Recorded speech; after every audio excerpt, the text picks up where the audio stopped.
ఉన్న బంగారాన్ని విడిపించి ఆ రోజు ఆన్లైన్ రేటుకే మేము కొంటాం. Sharma gold company. నమస్కారం, వెల్కమ్ టు సుమన్ టీవీ. నేను గీతాంజలి. ప్రస్తుతం మనతో పాటు ప్రముఖ జ్యోతిష్యులు బ్రహ్మశ్రీ నందిబట్ల శ్రీహరి శర్మ గురువు గారు ఉన్నారు. వారితో మాట్లాడదాం. గురుగారు నమస్కారం అండి. వాగర్థావివ సంపృక్తౌ వాగర్థ ప్రతిపత్తయే జగతః పితరౌ వందే పార్వతీ పరమేశ్వరౌ. సదాశివసమారంభాం శంకరాచార్య మధ్యమాం అస్మదాచార్య పర్యంతం వందే గురు పరంపరాం. ఆదిత్యాయ చ సోమాయ మంగళాయ బుధాయ చ గురు శుక్ర శనిభ్యశ్చ రాహవే కేతవే నమః. శృంగేరి పీఠాధిపతులకి, కంచి పీఠాధిపతులకి నమస్కారములు తెలియజేసుకుంటూ కార్యక్రమాన్ని ప్రారంభిద్దాం. గురుగారు, వివాహం కాని స్త్రీలు ఎవరైతే ఉంటారో, ప్రత్యేకంగా ఇప్పుడు మనం చూస్తున్నాం కదా, మాంగళ్య దోషాలు ఉంటాయని చెబుతూ ఉంటారు. కొంతమందికి వివాహాలు కుదురుతాయి కానీ ఆఖరి నిమిషంలో చెడిపోతూ ఉంటాయి. కొంతమందికి ఏమో అసలు వివాహాలు కుదరవు, కుజదోషం ఉందని చెప్తూ ఉంటారు. ఇలా ఎన్నో రకాల సమస్యలు వివాహానికి సంబంధించి మహిళలు ఎదుర్కొంటూ ఉన్నారు. ఇందులో భాగంగా ఇలా వివాహాలు కాని మహిళలకి ప్రత్యేకంగా ఏమన్నా వ్రతం గాని, పూజలు గాని, నోములు గాని ఉన్నాయా? అవి ఏమిటి? అందులో ప్రత్యేకంగా ఈ శ్రావణ మాసంలో చేసుకోదగ్గవి ఉన్నాయమ్మా. చాలా ప్రసిద్ధమైనటువంటి వ్రతం ఇది. ఇది ఏ నోము నోయాలన్నా, వ్రతము చేపట్టాలన్నా శుభమైనటువంటి మాసము కావాలి. అందున అమ్మవారి యొక్క అనుగ్రహం సంపూర్ణంగా కలగజేసేటువంటి మాసము ఈ యొక్క శ్రావణ మాసం. కాబట్టి ఈ శ్రావణ మాసంలో చేయాల్సినటువంటి విధి విధానముగా కొన్ని నియమాలతో కూడుకున్నటువంటి వ్రతాలు ఉన్నాయి. అంటే కొంతమంది మహిళల యొక్క జాతకంలో ప్రత్యేకించి కుజదోషం ఉంటుంది. కొంతమందికి కుజదోషం ఉన్నప్పుడు అంత తొందరగా వివాహ సంబంధాలు కుదరవు. కుజదోషం ఉన్న వ్యక్తులతోనే వివాహం చేయాలి. కొంతమంది మహిళలకి మాంగళ్య స్థానంలో పాపగ్రహాలైనటువంటి రాహువు, కేతువు, కుజుడు, శని, ఈ మాంగళ్య స్థానాన్ని వీక్షిస్తున్నటువంటి గ్రహాలు, అంటే రెండవ స్థానంలో ఎవరి జాతకంలో, ఏ స్త్రీ జాతకంలోనైతే లగ్నం నుంచి రెండవ స్థానంలో రాహువు కానీ, కేతువు కానీ, కుజుడు కానీ, అలాగే శని భగవానుడు కానీ ఉన్నా, ఏ స్త్రీ జాతకంలో జన్మించిన లగ్నాత్తు 7వ స్థానంలో కానీ, 8వ స్థానంలో కానీ, జన్మ లగ్నంలో కానీ రాహువు కానీ, కేతువు కానీ, కుజుడు కానీ, శని ఉన్నా, ఈ గ్రహాలు కలిసి ఉన్నా ఏమవుతాయనంటే వివాహ సంబంధాలు కుదరవు. వివాహ సంబంధాలు కుదిరినా కొన్ని దోష ప్రభావాలన విచ్ఛిన్నమై మళ్ళీ 2-3 వివాహాల కోసం ఎదురు చూడాల్సిన పరిస్థితి వస్తుంది. కొంతమంది మహిళలకి ఇలా జీవితాంతం కన్యగానే గడపాల్సినటువంటి పరిస్థితి వస్తుందమ్మా. కాబట్టి ఇవన్నీ కూడా తొలగిపోవాలి అని అంటే దుష్టగ్రహాల యొక్క దోషాన్ని నివృత్తి చేసేటువంటి ఒక గొప్ప వ్రతం ఒకటి ఉంది. అదే కాత్యాయని వ్రతం. ఈ కాత్యాయని వ్రతాన్ని ఏ మహిళ అయితే ఆచరిస్తుందో దాని ప్రభావం వలన అతి శీఘ్రముగా వివాహం అవుతుంది. అమ్మవారికి పరమేశ్వరుడు ఏ విధంగానైతే భర్తగా పొందాడో అంతే సమానంగా ఈ వ్రతం చేసేటువంటి మహిళ కూడా, స్త్రీ కూడా, కన్య కూడా అమ్మవారితో సమానమే. పరమేశ్వరుడు అంతటి భర్త లభిస్తాడు. కాబట్టి వీక్షించేటువంటి ప్రేక్షకుల్లో మహిళా ప్రేక్షకులు చింతించవలదు. మీ అమ్మాయి యొక్క వివాహం జరగట్లేదేమో అని బాధపడదు. ఈ యొక్క శ్రావణ మాసంలో మంగళవారం రోజున ఈ యొక్క వ్రతాన్ని ఆచరించమంది. ఎందుకనంటే మంగళప్రదమైనటువంటిది మరియు మంగళుడు దోషముగా ఉన్నటువంటి జాతకాల్లో ఆ మంగళ దోషాన్ని తొలగించేటువంటి వారముగా మంగళవారం చెప్పబడి ఉంది. కాబట్టి ఈ యొక్క కాత్యాయని వ్రతాన్ని ఆచరించాలి. ఈ కాత్యాయని వ్రతాన్ని ఆచరించేటప్పుడు మొట్టమొదట తొలిగా చేసేటప్పుడు బ్రాహ్మణుల యొక్క సహాయం తీసుకుని చేసుకుంటే మంచిది. కలశం పెట్టుకోవాల్సిందే. కలశం పెట్టుకొని చక్కగా వ్రత విధానముగా తల్లి దగ్గరుండి చేయిస్తే విశేషము, లేదా కన్య అయినా కానీ తాను చేసుకోవచ్చు. ఈ కలశంలో కొంతమంది ఆచారం ప్రకారము నీటిని, కొంతమంది ఆచారం ప్రకారము బియ్యాన్ని పోసుకొని కలశంలో పెట్టుకొని చేస్తారు. ఈ కలశంలో సాక్షాత్తు ఆ అమ్మవారి రూపుని పెట్టుకొని, లేదా కలశంలో కనీసం అమ్మవారిని ధ్యానం చేసుకుంటూ ఈ యొక్క వ్రతాన్ని ఆచరించాలి. ఈ వ్రతాన్ని శ్రావణ మాసంలో మొదలుకొని శ్రావణ మాసం, భాద్రపద మాసం, ఆశ్వీజ మాసంలో ముగించుకోవాలి. అంటే ఈ ఆశ్వీజ మాసంలో అంటే బేసి సంఖ్యలో మనం చేసుకోవాలమ్మా. అంటే 9 వారాలు ఖచ్చితంగా, 9 మంగళవారాలు ఖచ్చితంగా చేసుకోవాల్సిందే. చేసుకుని 9వ మంగళవారం రోజున ఉద్యాపన చేసుకోవాలి. లేదు 11, 13, 16 ఇలా చేసుకోవచ్చమ్మా. కాబట్టి 9 మంగళవారాలు చేసుకుంటే చాలమ్మా. ఎందుకంటే సంఖ్యాశాస్త్రం ప్రకారం చూసుకున్న 9వ సంఖ్య కుజుడికి సంబంధించింది. కాబట్టి 9 మంగళవారాలు చేయాలి. చేస్తే శ్రావణ మాసం మొదలుకొని అమ్మవారికి అత్యంత ప్రీతికరమైనటువంటి దసరా నవరాత్రుల్లో మీరు ఉద్యాపన చేస్తారు. అప్పటికి ఉద్యాపన. అంటే శ్రావణ మాసం 4 వారాలు, భాద్రపద మాసం 4 వారాలు, ఆశ్వీజ మాసంలోకి వచ్చేసేసరికి 9వ వారం అవుతుంది. కాబట్టి దసరా నవరాత్రుల్లోనే వ్రత ఉద్యాపన జరుగుతుంది.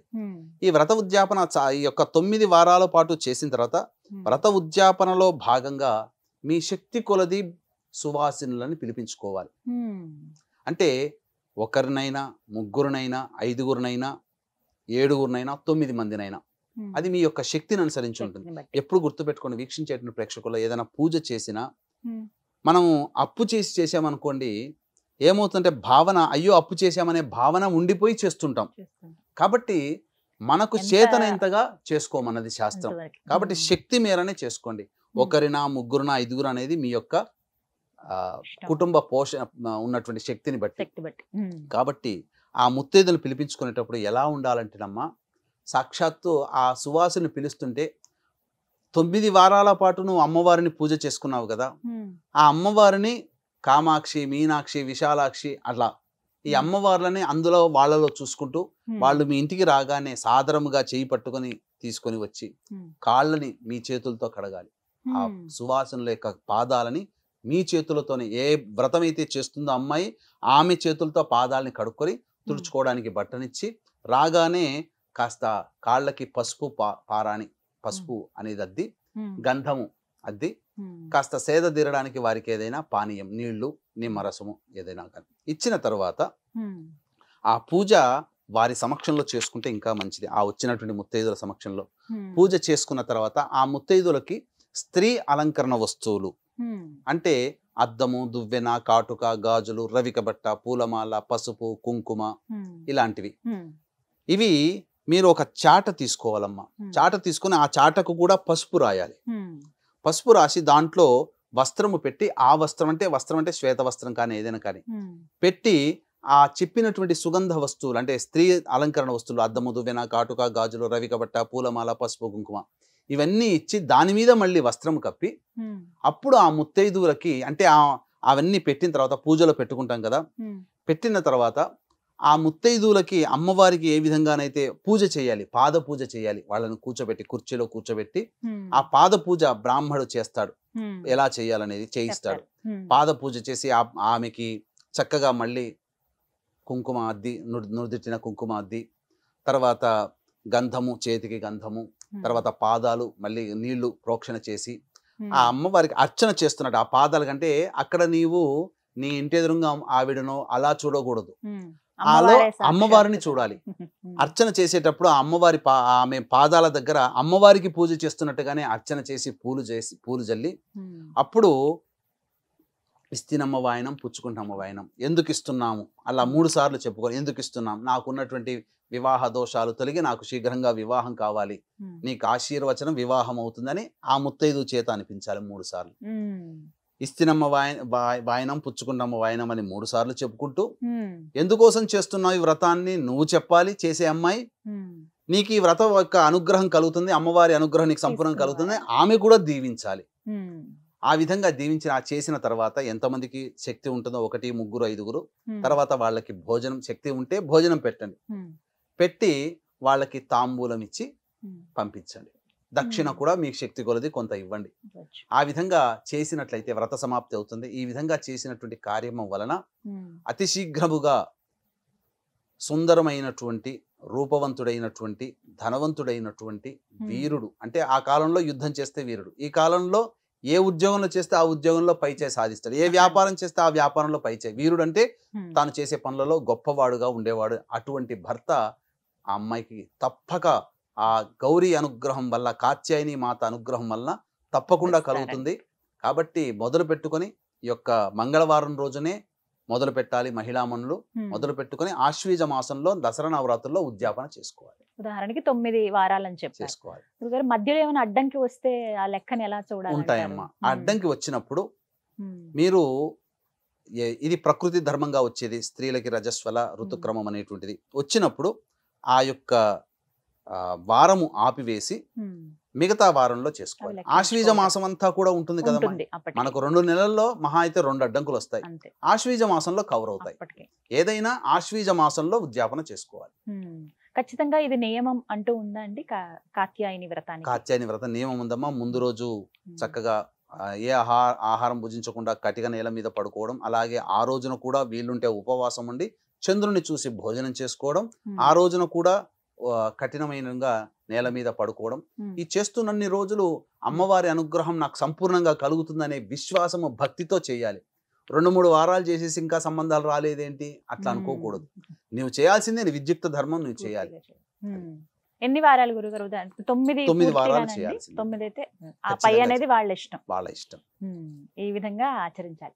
ఈ వ్రత విధానం అన్ని మనకి పుస్తకాలు దొరుకుతుందమ్మా. వ్రత విధానం కాత్యాయని వ్రతం అనే పుస్తకం దొరుకుతుందమ్మా.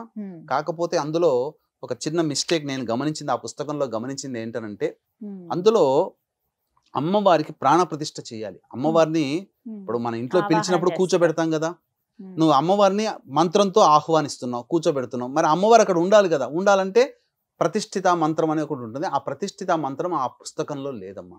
మరి ఎలా గురుగారు? అందుకనే మనకు భావన మనకంటే మనకు ఈ యొక్క వినాయక వ్రతకల్పం కానీ వరలక్ష్మి వ్రతకల్పంలో కానీ ప్రాణ ప్రతిష్ఠ మంత్రం ఉంటుంది. ఓం అసునీతే పునరస్మా శుచక్షు పునః ప్రాణమిహనో దేహి భోగం జోక్పస్యేమ సూర్యముచ్చరన్ తమనుమతే మృడయా ఆన స్వస్తి అమృతం వై ప్రాణ అమృతమాప ప్రాణ నేవయధాస్థానముపహ్వయతే అనేటువంటి ఒక మంత్రం. కాబట్టి ఆ మంత్రముతో చేసుకోవాలి. ఆ మంత్రం అనేటువంటిది మనకు వినాయక వ్రతకల్పంలో కానీ ప్రాణ ప్రతిష్ఠా మంత్రం అని ఉంటుంది, అందులో తీసుకోవచ్చు.